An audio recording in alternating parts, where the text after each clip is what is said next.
Có tôi sao bố mà xong rồi đứng lên để cho Mặt trời chiếu.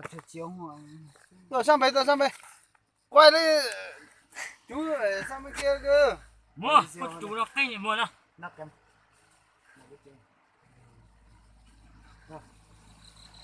nào quân chụp không quân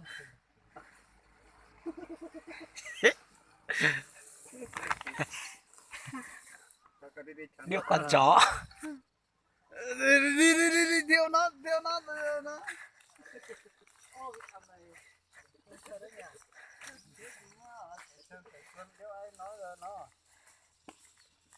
nó thì chỉ liền á bà anh mới chỉ làm như thế chỉ làm như to ồ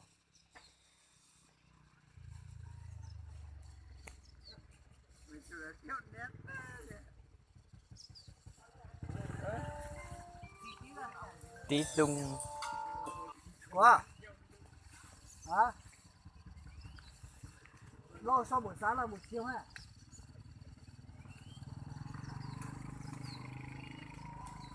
không một đồ rồi cú ma tua đã không à